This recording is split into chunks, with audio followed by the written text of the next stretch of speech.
This is Eric at Frog Valley Tropical Fruit Farm, and this is Florida Natural Farming. Today I'm going to look at some fruit that I have to pick this morning to fill some orders from our orders I got and ship out today. So I'm going to look at the Starfruit, and I'm going to look at sugar apples. Hopefully I have some sugar apples that are adequate to ship out. I'm also going to do a taste test on Achachairu and Seashore Mangosteen. Talk a little bit about other plants that I have growing here. So here's one of our gingers. This is not awapui ginger, but it's in the same family, I guess, species. Or anyway, it's not awapui, but it's a ginger. It's in gingiber, I think. This is also a giant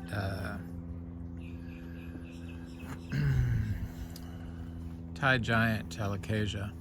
It's like the largest leaf one.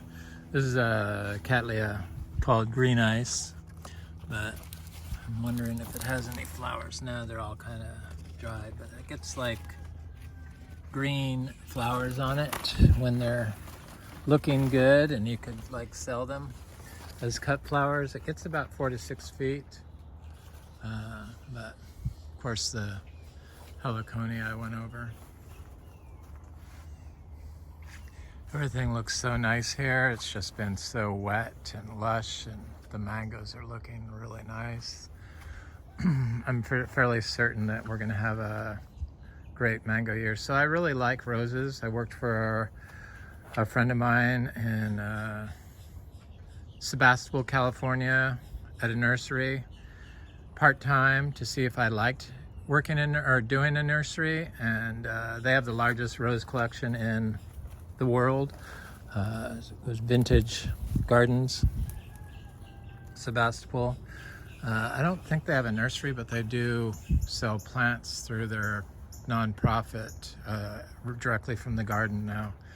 He had a nice big garden on 2.5 acres, all roses, lots of clematis and stuff like that. So this is I like antique roses. So this is an antique tea noisette. So it's a tea crossed with a noisette. It's called tea noisette, and it's also thornless. It's a very nice rose, heavily scented, gets little bouquets of flowers, blooms year round. The teas and the tea noisettes, they don't mind the heat here, and they bloom year round. And a lot of the tea noisettes I like are evergreen, or not evergreen, but yeah, they stay evergreen because of the weather here.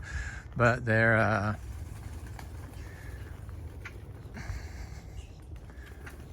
continuous bloomers, and I like the roses that have the highest fragrance, so highest rating for fragrance. This is one called Crepuscule, a tea rose, not a hybrid tea, but a tea, antique tea rose. I like antique teas. It's a very nice rose. It's considered very disease prone, but here it grows really good. We don't have any disease issues. We don't have any of the anthracnose-like diseases that roses get. They like the heat. This is a big canistel tree that I keep waiting to see if it has set fruit, but I don't see any fruit set on it yet, which is kind of surprising. Maybe I've just not seen it. But in there is that big producing Achachairu tree, and I'm going to try to get fruit off of it. I think it will have a ripe fruit on it. It's been a very long Achachairu tree season this year. I'm not selling any Achachairu fruit because I applied raw manure in it, so I can't sell it to the public, but I just kept selling more and more and more to the public, and I really wanted to plant this, so I thought, well, I'll just put some manure on it, and then I can't sell it to the public. So that's what I did, and because I want to plant the seeds here, and I don't mind eating the fruit. It's got a lot of little fruits on it. The fruits vary in size. to fairly good size to very small. It seems like all the Garcinias are like that. I haven't seen any that have been consistently large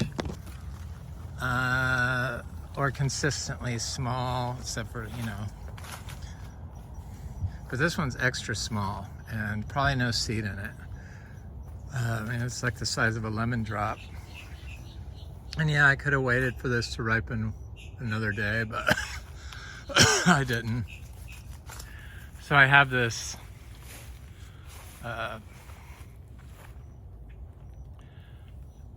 Seashore Mangosteen I found on the ground. I don't know if a creature got it. I don't see any bite marks on it. I know some of you that wanted me to sell fruit wanted some of this, but I put a pile of manure next to it. I thought it was done, but obviously I missed some of the fruits because I still got a fruit off of it yesterday. So, but hopefully this little Achachairu will have enough sweetness to it so that I can do a good taste test on it. So I'm going to work my way over to the Carambola. Also, people wanted bananas, but I went through the whole farm looking at bananas. We're just on the cusp of having multiple racks ripe, but they're just not there. I thought that for sure I could find some that were close enough, but I couldn't. And I have sold bananas before they're prime before, and I regretted it. So I'm not going to do that. So I got an order for 30. People like Starfruit. I understand it. It's good. I'm very picky about my fruit, and I can be picky because I have all this fruit here. So, but it's good if you like a citrusy fruit. And this is a carry, and they're super heavy producers. So I gotta get 30 fruit, and I think 20 fruit, and like 10 fruit or something like that. People wanted multiple types of fruit, sugar apples, carambola, starfruit, lemon drop mangosteen. So I'm fairly certain I can put together everyone's starfruit dream fruit list. This is a tiny little starfruit tree. I'm not sure why it's so much smaller than the rest of them, but it still produces, and could be that this spot was severely compacted. Spot to spot here.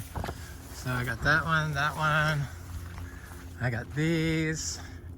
I got to send them just slightly under fully tree ripened, otherwise, you know, so that they get there correctly. But they're still going to be a lot better than the store-bought Starfruits. That's for sure.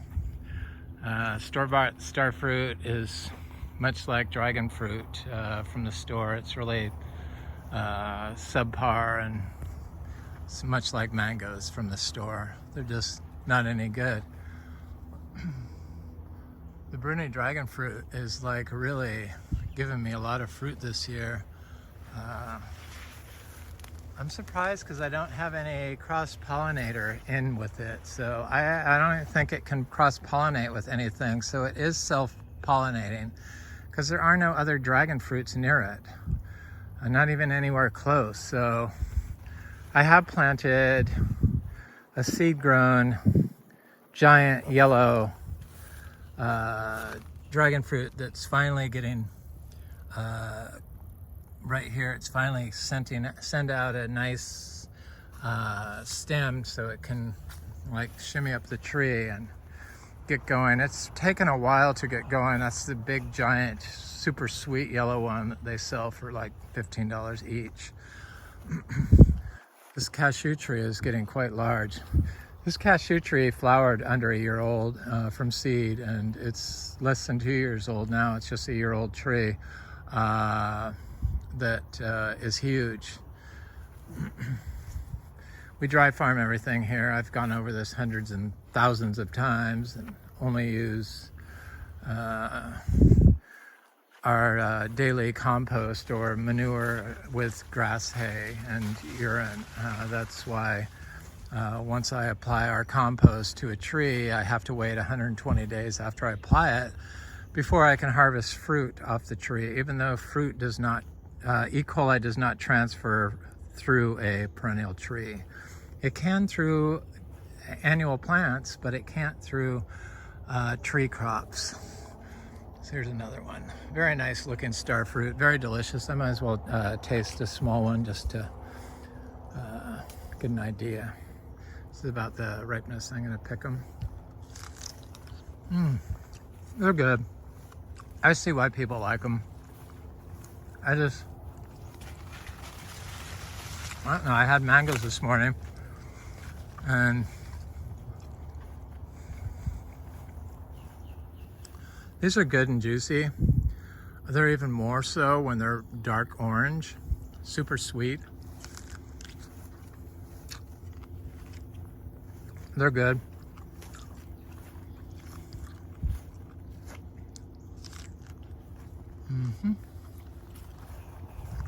So, I don't mind selling those.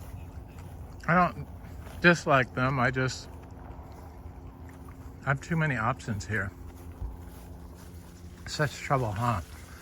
I'm so fortunate. So glad we decided to go on this tropical fruit farm building experience on a mass scale 9 years ago next month, or no, in October. End of October, we'll be here 9 years.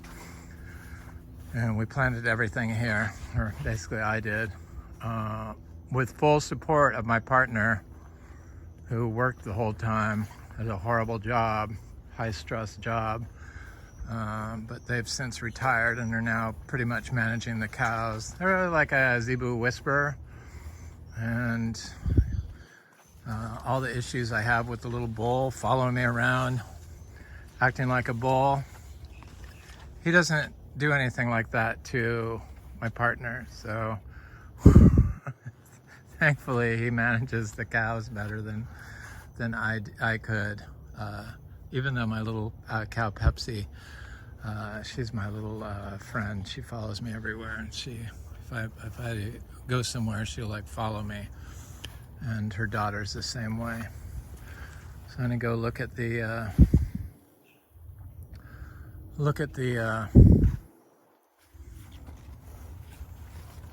sugar apples.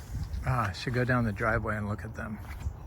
I can go up the driveway. I just want to see if we have enough sugar apples. I thought for sure I would have bananas, so sorry you guys if I can't fill your banana orders, so I'm not going to send anybody any bananas. They're just not ready. I just don't send fruit if it doesn't meet a certain standard for me. Sure, I could find some bananas, but like I said, I picked them early before and I regretted it, and I should have just waited to sell bananas. Or give bananas, whatever it was. So here's the lemon drop mangosteens. Babu, I have plenty of for you, so I'm gonna send quite a bit in your order, because this is probably the last. Well, maybe not. There's a lot of fruit on this tree still. But these trees are so productive. You can't go wrong planting a lemon drop mangosteen. Garcinia intermedia is what that is.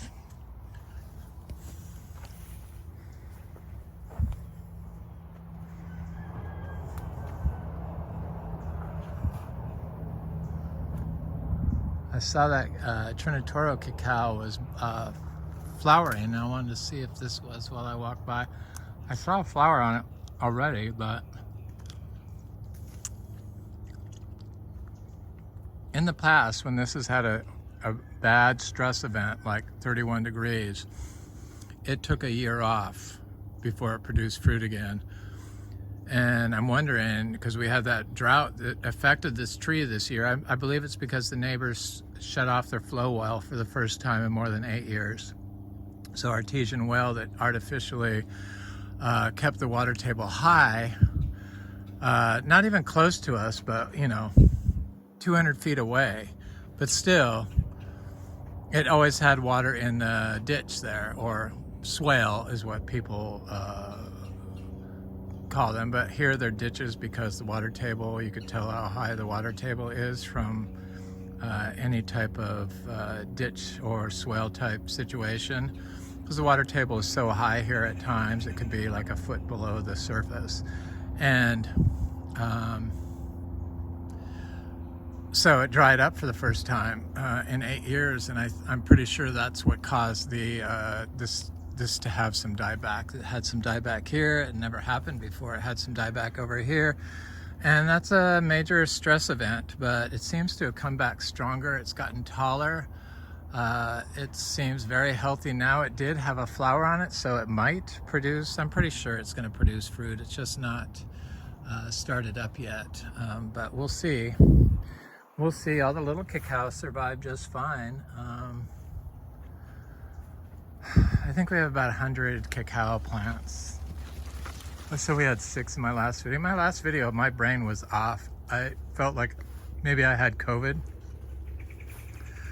And I just wasn't thinking right. I couldn't even remember what psych had encephalitis that we had was. And it's like, what in the hell was wrong with me? I thought, did I have a stroke? I couldn't remember like people's names, you know, like TV stars that I've always known. I was like, I couldn't remember. And then after I felt better the next day, I would like instantly recall, and I'm like, encephalitis, how could I not remember that? It's like my body was stressed, I guess, and diverting energy to combating COVID or something. So I had something, but it seems to have left. I feel okay today, but boy, I felt weird. My partner felt weird too. I didn't know what it was. Like I said, I thought, did I have a stroke or something? Maybe, but I feel sharp again today, thank God.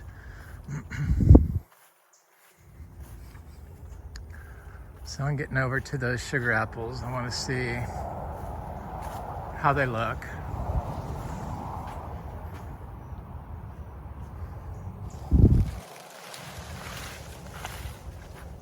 Yeah, we're right on the cusp of just having truckloads of bananas. Just like, there's so many trees that have big racks on them. And I think that our Fruitmageddon is going to happen next year. I had that feeling. I should do a little taste test over by that Seashore Mangosteen and the Achachairu, because I said I was going to do that.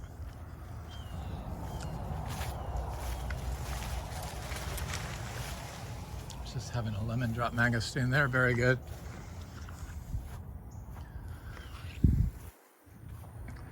Keep trying to look for little cashews to come up, but I really don't see a lot of them coming up. I don't know why that is, if I'm just not seeing them, but I know I planted a bunch. So this is the Garcinia brasiliensis. It always has fruit on it, always. Always has flowers on it, always has fruit on it. It's just like the intermediate, it's just a super producer. This is the Gardneriana, and it's doing a super bloom right now. You can see all the flowers on it, just like covered in flowers. Sprigs of flowers. Here's that big Seashore Mangosteen female tree. This is the first year we actually got full-size fruit on it. And I have liked this fruit better than the Achachairu. It's got more complex flavor. It's scented. It's really a nice fruit, the Seashore Mangosteen, and quite beautiful. And it's the only Garcinia that I've fruited that the animals get. I think it's because it has scented fruit. So I'm going to taste this.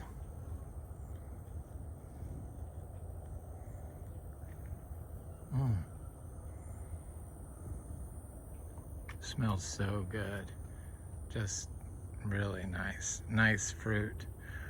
And like the Achachairu, it has huge variation in fruit size. So you could have little tiny fruit with no seeds in it, which is good because you can eat the whole thing, which is nice.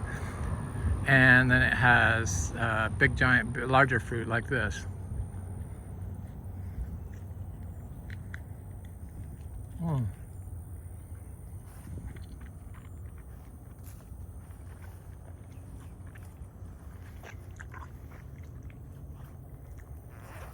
Mm.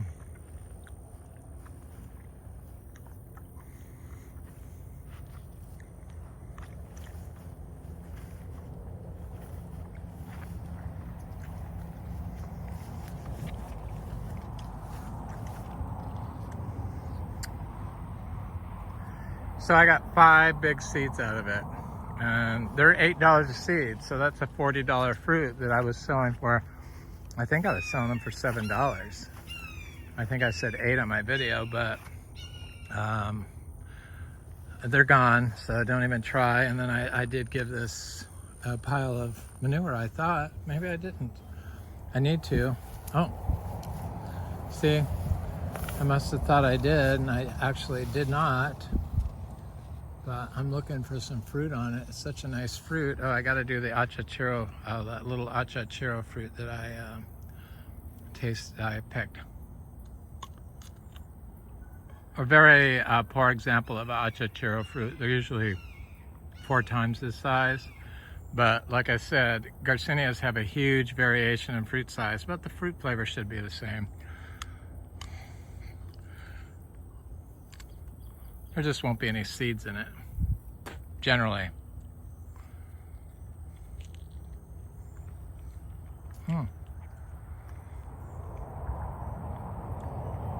Nope, no seeds. I like the Seashore Mangosteen a lot better. Not a lot better, but it just has more complex flavor. The sweet is sweeter, though that wasn't totally right, but I mean, they're good, but maybe I can't compare a tiny little fruit of achachairu to a perfectly ripe Seashore Mangosteen, but I have eaten a few achachairu at the same time that were bigger and sweeter, and they're good, but I don't know, you got the smell from the smell of the Seashore Mangosteens, like bananas, and then you have a super sweet mixed with a slightly tart acid profile that has complex flavors of pineapple and maybe a little ginger. I don't know. It's just very nice fruit. And they're big. They're huge. And they're fulfilling. And I got 5 seeds out of 1 little fruit. So I could sell those for $8 each. That's $40 for 1 little fruit. That's crazy. Tropical fruit is insane. I'm gonna plant those seeds because I haven't noticed any of my Garcinia Seashore Mangosteens coming up yet, and these seeds look very nice and big and plump, so I'm pretty sure that they're going to germinate. You need a female tree for the Seashore Mangosteen. You don't need a male. You don't need a male to get fruit. You just need a female. That's what it's all about with the monoecious Garcinias. You have to get a female fruit.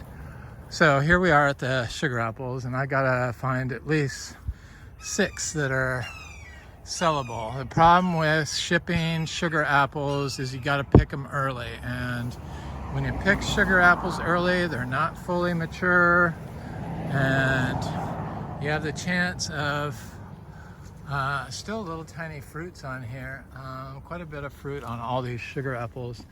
You have a chance of having a seedy sugar apple, and I don't want anybody to have a bad experience with our sugar apples, because when the sugar apple fruit is perfect, it is like a top rated fruit, compete with the mangoes. So but when it's not, it's horrible. Not horrible, but it's just not something that you're going to want to grow. But I see I can find enough fruit, I think. So I see 2 that are going to be okay. This one looks like it'd be seedy because I'd have to pick it too soon. The problem with these things is they don't ship well, and the closer you get to them being ripe, like when you wait for them to open up, they will open within 2 days, and then when they get there, they could be like smushed. But these are the firm sugar apples, so hopefully that's not going to be the case. There's so many sugar apples on these trees still that it's going to be a long sugar apple season, much longer than in years past.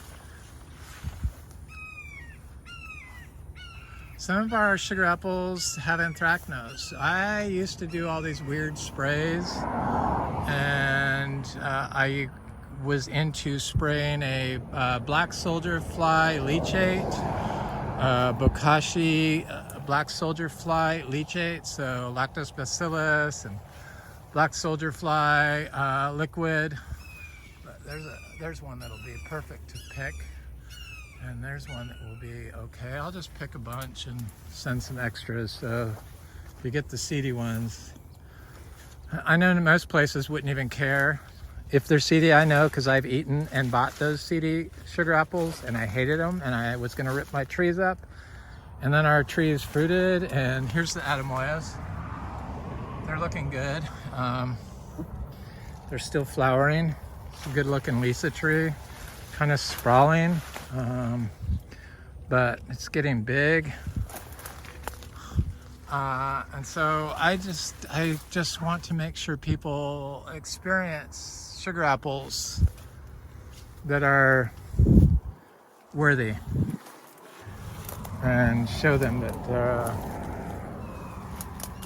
they are. If I had a choice between sugar apple, Atemoya, custard apple, it would be Atemoyas hands down. There is no comparison between a sugar apple and an Atemoya.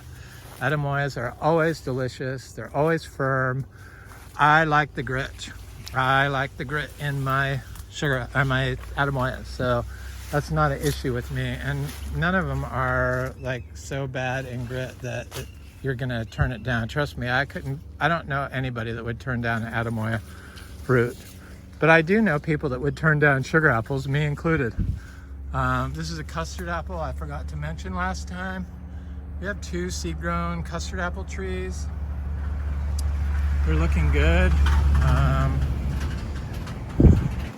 When they're gonna fruit, I don't know, but I'm sure they will eventually. Here's more of these. So the black soldier flies on the sugar apples and Atemoyas, so I sprayed them when they had small fruit on them. I sprayed the whole tree, and all the green sugar apples ripened that next day. Even the green ones, they just ripened. Black soldier flies, you know, they break down organic matter, and they are not a harbinger of a vector of human disease, so they can't cause human disease. And they sterilize like polluted areas. They're really amazing things, insect for agriculture.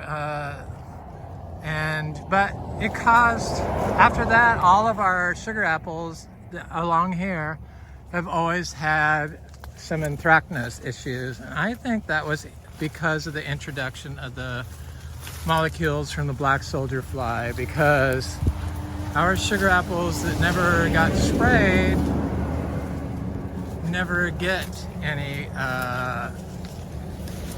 anthracnose. So all those sugar apples that softened overnight when I sprayed the black soldier fly bokashi leachate, the fruit wasn't even sweet. It was ripened immature. So this is a sugar apple that would be very seedy. So you could see all the tiny nubs, and it just wouldn't be one I would pick early. But I see one over there that would be okay, and so I'm going to have enough to be able to ship. Here's that Ilama bicolor. It's doing good. I did a soil transplant. So soil transplant. I took soil from our good, healthy Ilama Annona macrophyllata. I think I called it diversifolia. Diversifolia is the old name for it. Macrophyllata is the new name for it. Sometimes I revert, call it diversifolia. I like the name diversifolia. Everything's called macrophylla, but this is macrophyllata. And here's our big healthy one where I took the soil from around this tree and put it in the soil over there. That tree looks so much better since I did that 2 weeks ago. I thought I was going to have to transplant that tree. So I see some good sized sugar apples, but they're just not there yet. Here's a sugar apple that never got sprayed with it's a seedling tree. Never got sprayed with the black soldier fly, and it's got fruit on it that isn't affected by the anthracnose. We have so many sugar apple trees. I can definitely find sugar apples that don't have anthracnose on them, but the anthracnose doesn't affect the taste at all. In fact, it probably makes the taste better. It would have to. I mean, it's just another nutrient. So I had another elama in here, but I don't know where it is. I just don't want to step on it all the time. So here's another Adamoya. So it's got some fruit. This is a Geffner Adamoya. I haven't seen any fruit on our leases in the back, but it's always very late and I haven't been back there. And really, I can't sell any Priestley, my favorite Adamoya for Florida. I like Geffner, it produces good. I like Lisa. Geffner usually is a very good producer. I don't see a lot of fruit on these, but they're just now getting a decent size and they still have flowers on them, though this is a small flower that will not produce fruit. So it's discouraging to see that, but it's okay. I want these trees to get bigger. They're just not of size yet.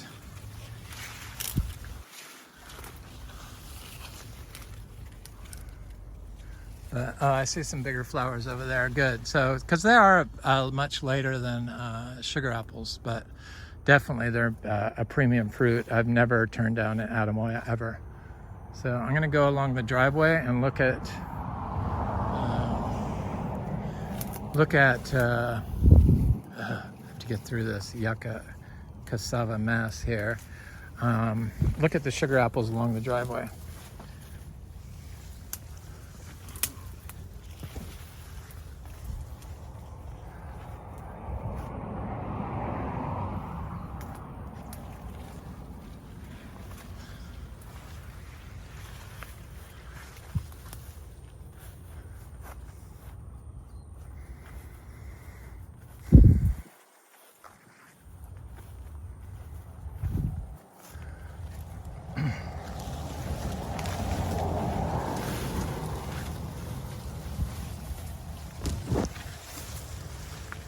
Here's sugar apples along the driveway.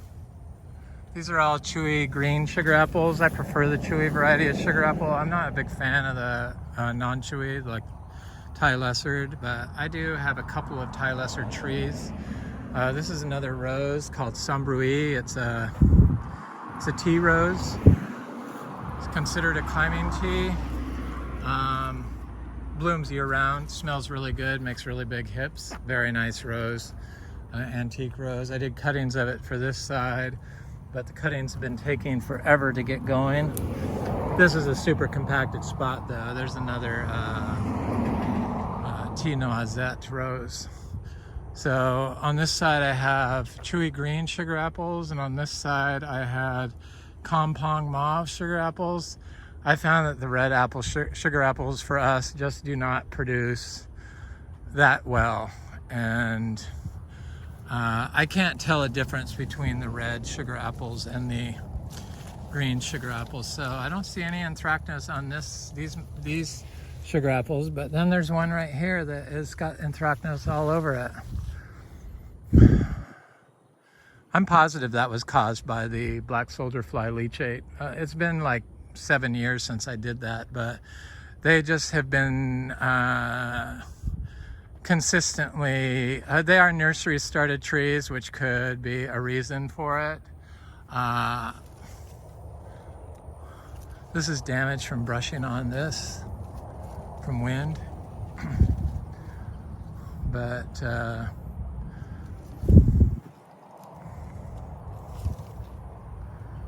like I said, the anthracnose doesn't affect the flavor. But you know, it's the following year they all produced very well. It was kind of a bummer that they all ripened. It was bizarre and a good lesson to see what would happen if I sprayed the fruit with. They were like small, underripe fruit that all turned soft. Green on the tree. I thought, oh great, they're all ripe. But they were all sour. They just had no flavor. They had no sweetness. So I got a nice red sugar apple over here the other day, and my partner said it was good, and they're very picky about sugar apples. They love them, but they used to hate them. But they do know the difference between a good one and a bad one. So here's a couple of red Kampong Mauves. Some people call them purple, but it's called Kampong Mauve, red sugar apple or green sugar apple. It doesn't matter if it's chewy or soft. Kampong Mauve is soft. A lot of people call the chewy one Isan, Pisan. It's just a name made up from a fruit that was taken from Thailand and seed propagated here of a chewy red sugar apple, and then they named it, which good for them, but it's not, it's just a made up name to sell fruit. And if you're growing them from seed, which is how the Isan Pisan came around, from a chewy red sugar apple, then it's, you know, it's just bizarre how that stuff gets spread around. It's not like they developed the red chewy sugar apple. Here's one of our citrus. Here's a citron citrus right here. That big branch fell on it. I'm going to go in here and look at my Garcinias that are growing in here, because we have quite a few Achachairu and other Garcinias that, this being one of them, seed-grown Achachairu tree. Year-old, it's fairly big for a year-old tree. Same with that one, year-old. This one, year-old. Look at how big it is. I mean, they grow super fast here now, especially not watering. We don't water anything. I know there's another one over here, but I'm not going to look for it. Here it is. Look at how long these leaves are.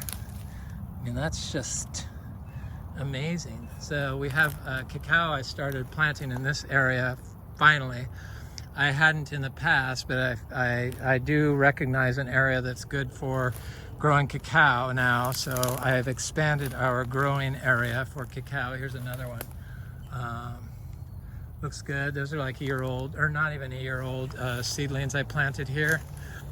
And I've dumped a lot of stuff in here, but this huge branch fell off this oak tree. You know, anybody that knows oak trees knows that they are prone to dropping branches, especially the laurel oak during times of drought, which is what that is.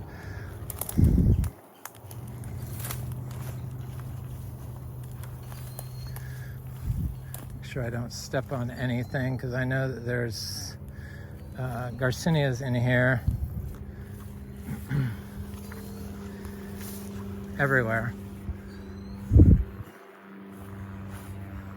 I go around and look at the Garcinias that I planted over here. So I do see a cashew tree that's come up in here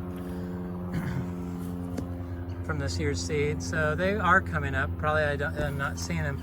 I believe this is a Lindero Garcinia. It's very big, less than a year old. It's already like 20 inches tall. I believe that's Garcinia madruna right here. We don't mark anything, so I'll know when it fruits, but there's a fairly good size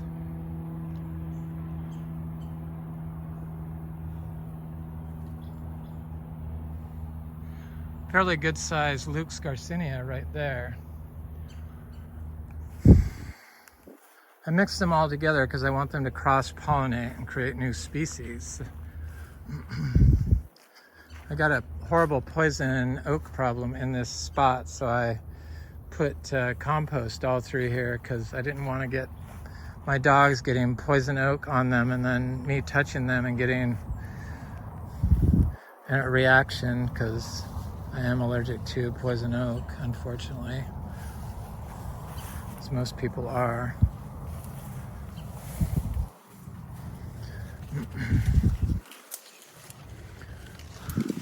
It's getting very jungly in here. So here's a year-old Garcinia humilis Achachairu. Look at how big it is. It's 2 feet tall already. In a year, from seed, direct sown. So I've got stuff in here and now I can't see it because it's so overgrown, and I really don't want to go in here, but I do see a Luke's Garcinia. I'm gonna go in here anyway because I do know where a path is. I see it. There's a Luke's. Looks very good and healthy. It's passion fruit that came up by itself. Everywhere is just lush and healthy now. I have worked years to get this so that it grows, because this was a horribly compacted spot because it was a lawn for 55 years. It was killing the live oak trees. A lot of them were hollow inside, the huge giant antique, or grandfather live oaks that we have here. Laurel oaks, technically not a live oak. So here's a Garcinia Livingstonii seedling, direct sown. I know there's some very big ones in here. I'm trying to find them. I've seen them. Oh, here it is. This has huge leaves on it. I've never seen a Garcinia Livingstonii with such huge leaves. Right here. Very healthy. Happy. Garcinias love it here. Probably because we have so many trees, Garcinia trees growing here now, different species, 35 to 40, I would say. Different Garcinias. Trying to see what else is growing in here, because I know I've seen other things. I know there's Lindero in here, but everything's so overgrown now, I can't really spot it like I could when this wasn't even growing. I know that when stuff like this starts growing good, that anything I plant in there will thrive, and it's not going to compete with the seedling. It's going to be the reason the seedling prospers and grows well. I don't know why that knowledge that is incorrect is passed down from person to person, that plants compete. It's just so insane. So I have an Ackee in here that I planted in the winter during the drought this past winter. I'm trying to find it because it looked really good. Here it is. It looks great. I planted it right in this. It was like this big. Seed started Ackee from my friend Frank, and didn't even ever water it, and it was during the drought. It did just fine. Anyway, that's it for my video du jour. I'm Eric at Frog Valley Tropical Fruit Farm, and this is Florida Natural Farming. Please like, share, and subscribe, and leave a nice comment. I definitely enjoy hearing from you. Happy growing.